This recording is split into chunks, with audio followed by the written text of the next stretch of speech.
Hello everybody and welcome back to another Pokémon Emerald video. Today I am going to play through the game with the second one of the REGICE. In Pokédex order, it's time for REGICE to take on this region. Many of REGICE stats are mirrored compared to Regirock, so I expect this run to be very different than the previous one. I'm sure today I will be focusing much more on special moves like Ice Beam. Anyway, for the rules, I can only use my starter in combat, I can't use items from my bag in battle, I can't raise my evasion in any way, and I can't use cheats or glitches. Of course, being another one of the Regis, REGICE also starts with only explosion, so it is literally impossible to complete the game with just this Pokémon. Instead, like I did with Regirock, I will be giving myself a few rare candies, enough to reach level 9, when REGICE learns Icy Wind. That move is considerably better than Rock Throw since it also lowers the enemy speed. But unfortunately it is also resisted by Torchic. That turns out to not really be a problem since my stats and increased level are more than enough to take care of a Maze starter. After spending some time catching the HM friends, I can take on the first Team Aqua Grunt, who is harassing a guy in the forest. This trainer only has a Poochyena that is easily defeated by a single Cold Breeze. The next fight, though, it's going to be quite a bit more challenging, considering that Roxanne this time has the type advantage on us. At the very least, we are super effective on her first two Geodudes since they are part ground type, and thanks to that I can one-shot them and not have to worry about any rock moves from them. And then I get very lucky against Nosepass. She misses two Rock Tombs that would have done quite a bit of damage to me, and after spamming a bunch of potions, I can finally defeat her ace Nosepass, and with that we can get the first badge of the region. Now there is quite a bit of content about the side quest with Pico and all of that stuff, but since it's easy and always the same, I'm going to skip to the May fight. This time her team is quite a bit stronger, considering that Lotad manages to leave a hit. But the real danger lies in Torchic, since he now has Ember that deals a good amount of damage to me, and he is also able to take a few icy winds of his own. Today I also decided to skip Brawly since he has the type advantage, and I don't think it would be as easy as Roxanne. Instead, I went to Slateport, where we have to slay a few more Team Aqua Grunts. These guys are more prepared since they brought with them water Pokémons, and for now the only move I can use against them is Icy Wind, which is resisted, so even though Carvanha has a very low special defense, they still can survive a hit. Not that it really matters, since their damage output is extremely low. After some yapping from Archie, we can resume our journey and train a bit before we have to face May again. And I'm not going to lie, I was quite worried about this fight. Mostly because she now has evolved her starter, and Combusken has both Ember and Double Kick to deal good damage to me. Thankfully, double kick is not quite enough for a 2-hit KO, so I have just barely enough turns to take down her starter, and Lombre, even though he tries to take me down, he is not able to do so before I can finish her off. At this point, having quite a few more levels, I felt confident enough to take on Brawly. I was not expecting his team to put up much of a fight, considering that Icy Wind ultimately is neutral against them, and that given their bad special defense, it should be decent damage. That's pretty much what happened. The only sketchy part is against Makuhita, but a crit fixes that real quick. I did not really need to defeat Brawly right now since I can't use Bulk Up, but I just did not want to get back to him later. Our next challenge is going to defeat Wattson. Initially I was not very worried about this fight. REGICE has a lot of special defense, which means that their electric moves are not going to do much to me. There is the usual threat of paralysis, but a Cherry Berry should be able to fix that. Since my physical attack is not very high, Magneton was able to leave a superpower. I brought his HP lower to compensate for the attack drop, but again a crit saved me a lot of trouble. Manectric was left in a pretty bad position, but howling as he did was definitely not the right choice. He does manage to paralyze me, and that eats a few turns, but ultimately I am able to get through the paralysis and defeat the electric dog to gain the third badge of the region. From here we can use Rock Smash to explore the rest of the landmass, and eventually we meet up with the two teams in Meterfall Caves. Here we are informed about Max's plan to trigger the volcano, and of course we cannot let that happen, so we climb up and challenge him to a fight. REGICE also has a clear body, which means that my Tiena is not going to be very useful, but that would not have changed much anyway, since I am not using my physical attack all too much. The real danger here is Camerupt, since he has Ember and later Rock moves. For now, the Volcano Pokémon did not pose much of a challenge, and in no time we are able to finish off his team and climb down the volcano to challenge the next gym. This is where the difficulty should have turned up to 11, considering that Flannery has a very good type matchup against us. My ice moves are not very effective against her pure fire types, and using the physical ones is not that great of an idea considering their high defense.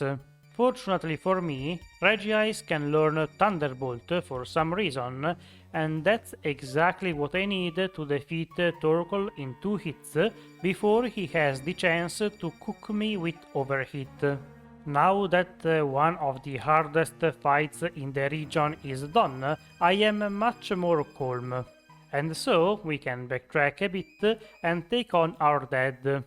It might have been an interesting idea to gather up as much money as I could to buy Ice Beam, but instead I stuck with Icy Wind for now, and that means that for this fight I had to rely on Thunderbolt for damage, as overall it does more than Icy Wind. At least I do not have to worry about slacking using counter, but that means that he is free to go for the yawn strategy, which is arguably much more dangerous. I end up falling asleep a couple of times throughout the match, and even though that allows his Pokémons a few turns to attack me directly, that is just not enough to defeat REGICE before I can wake up and go back on the offensive. Overall, the fight was quite close, and I am surprised that this one was much harder than Flannery, but I cannot really complain, considering that I did not get defeated here either. Now we get Surf, and with that HM we can explore the rest of the region. I forgot to record the fight against Shelly, but you did not really miss much. Her two Pokémons were not enough to pose a threat to this legendary. The next encounter, immediately after, is with May, and this time her team is quite a bit more dangerous if we did not have Thunderbolt. That move takes care of her Pokémons in 1 or 2 hits, making the fight a lot more manageable. Once we are done with May, we can reach Fortree, where Steven shows us how to find the Kecleons. This is a great opportunity to find out the type of hidden power if you want, since the Kecleons are going to turn to whatever type the move is if they survive. Anyway, time for the 6th gym fight. Winona uses flying types, and that is extremely good for us, since we have 2 moves that are super effective on them. So even though her team is generally not super easy to deal with, this time around is literally a walk in the park, since by switching between Ice Beam and Thunderbolt I can one-shot literally everything she has. And once we get her badge too, we can use Fly out of combat, which will be very useful later when we have to backtrack quite a bit. In the next town over, we meet with May once again, and this time she is standing in front of them all. Since I think I'm going to use Substitute this time too, I took care of her team without too much trouble. I sort of messed up against Combusken, not sure why I used Superpower there, maybe a misclick. Ultimately, it does not really matter, since even though my defense is now lower, she does not really have the opportunities to hit me on that side, since most of her Pokémons are special attackers. Once we removed May from play, we can go in the Pokémon graveyard, where after climbing to the top, we can meet this old lady that gives us the Magma emblem. And with that key item, we can infiltrate the cave where Groudon resides. As we reach the legendary, we see Maxie use the blue orb to awaken it, and Groudon flees. Pissed off, Maxie attacks us, and that was not a super wise decision on his part, since other than Camerupt, the rest of his team is really easy for us.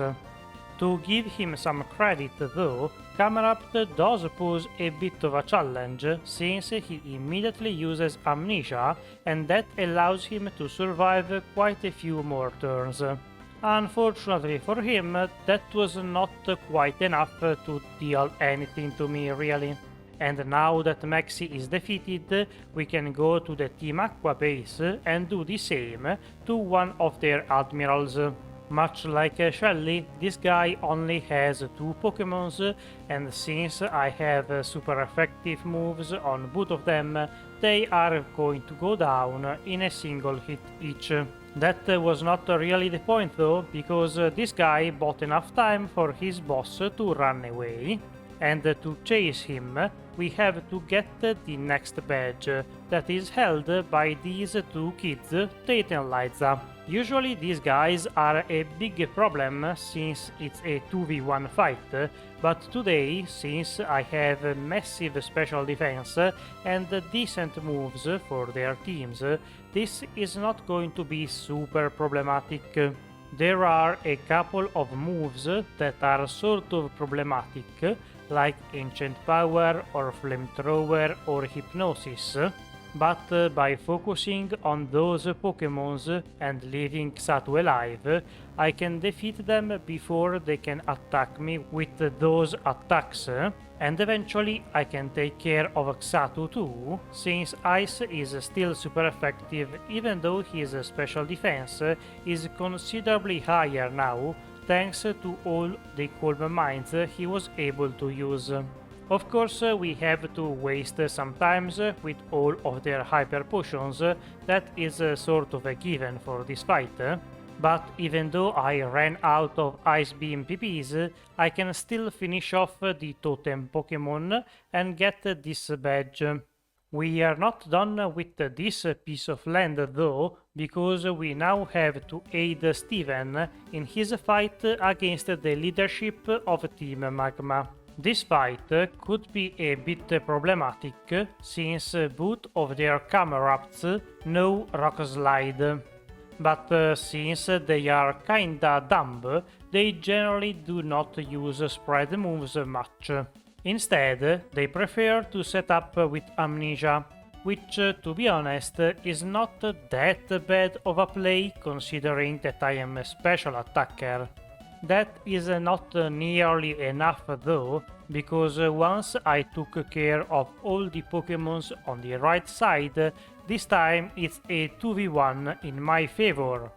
And with a few more attacks, I am able to get rid of all of their remaining Pokémons without much of a challenge. After completing this fight too, we can get the Dive HM from Steven, and that allows us to reach the seafloor cave. Here, after some traveling around, we can reach the cavern where Kyogre resides. Archie arrives just after us, and since he wants to awaken the legendary too, he has no choice but to take us on.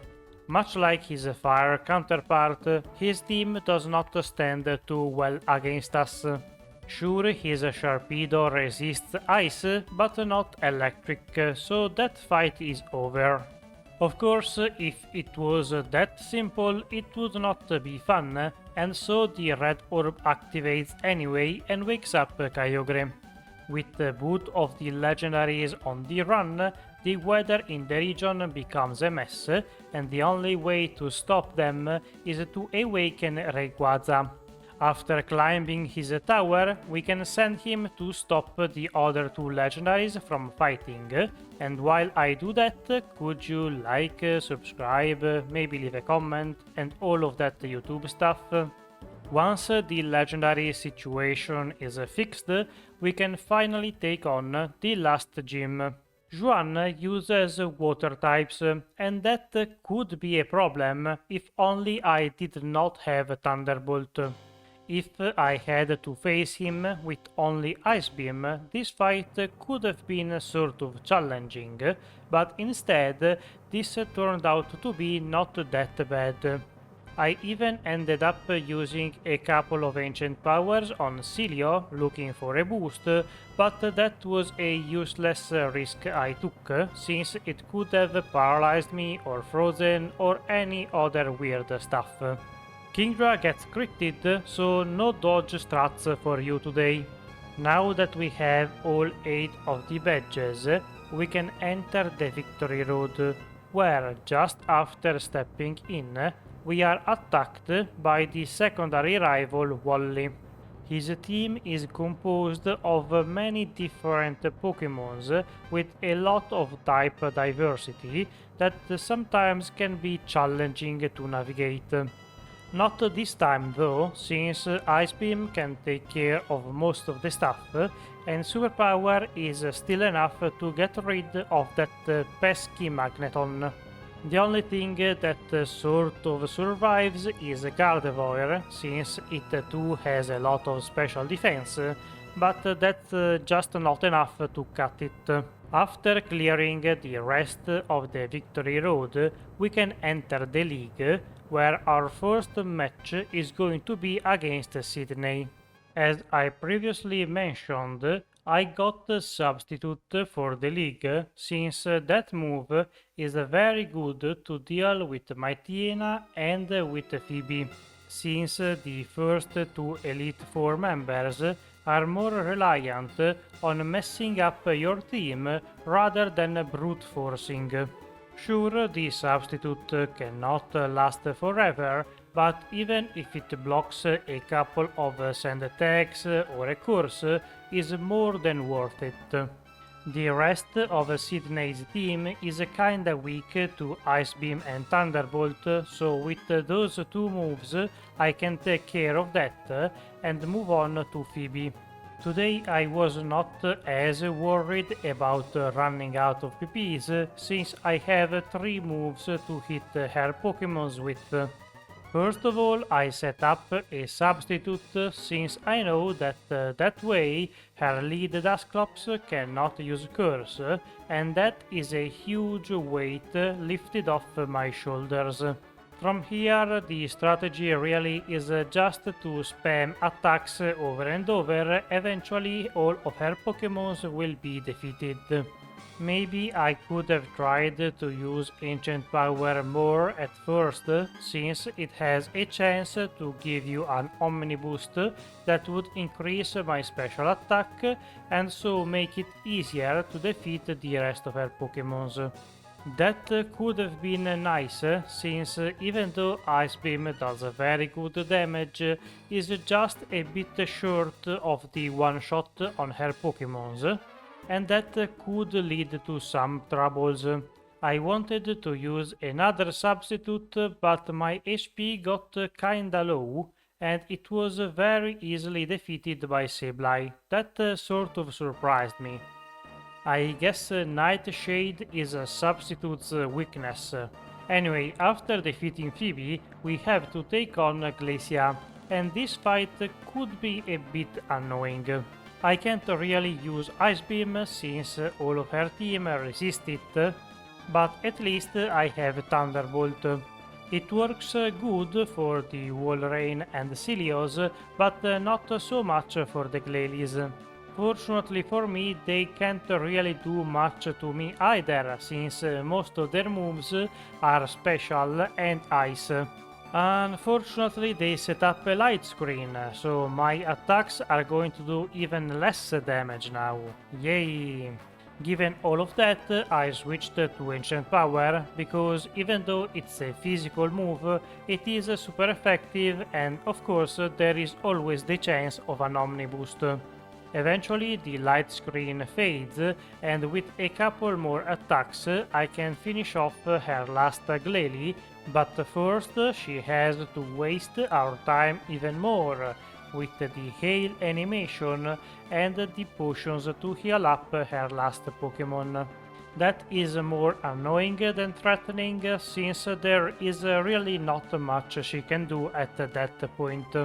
Anyway, finally it's time to defeat Drake and his dragon types. If there is one thing that ice types are good at, is defeat dragons. I did use substitute at the start, because I was sort of worried about a flamethrower crit or something like that screwing me over. I guess a rock slide flinch would have been more likely, but that gets blocked by the substitute, so after Salamence is defeated, it's smooth sailing from here, at least until we meet Kingdra. Kingdra could be a problem, but since this one does not have double team, and instead relies on physical attacks, it was not that bad to deal with. And once we have defeated him too, we can finally, at long last, take on the champion. Here, unfortunately, I ended up losing once to Ludicolo trolling me with the double team, because of course it's always that move causing problems. But at least I can say that that was a one-off occurrence. This time I do not have a reliable setup move, so I don't have to spend too much time against Wailord. I tried to sneak in an ancient power here and there, maybe fishing for a boost, but that was not very likely. The protect faded a bit sooner than I was expecting. I always underestimate Tentacruel's speed. That jellyfish is kinda fast. Ludicolo was the main problem really, because I cannot deal that much damage to him. All of my moves are neutral, and he can definitely be annoying with Double Team and Leech Seed. Thankfully this time the Leech Seed was blocked by Substitute, so I could take him out in due time. Things get a bit scary towards the end, as I do not have much HP left. So for example, if my Lotic lives and is able to hit me with a couple of surfs, this could get bad. And that's almost what happened, but I was just barely able to dodge the berry range, and so after a bit of a recover stalling, I was just needing him to get paralyzed once or maybe get a crit, and eventually the dice rolled in my favor. The berry put my Lotic out of full restore range, and with another Thunderbolt I was able to bury the eel Pokémon. And that's how REGICE became the champion of the Hoenn region. Even with a good ability like Clear Body, special attackers are still more fun for me to use. Because, I don't know, I feel like you can play around the type matchups a lot better. And now you can go delete the comment REGICE is spelled with one I. Yeah, I know, that was bait. Anyway, thank you for watching. If you enjoyed, leave a like, subscribe and all of that stuff. Leave a comment if you have anything to say, and I'll see you next week. Bye!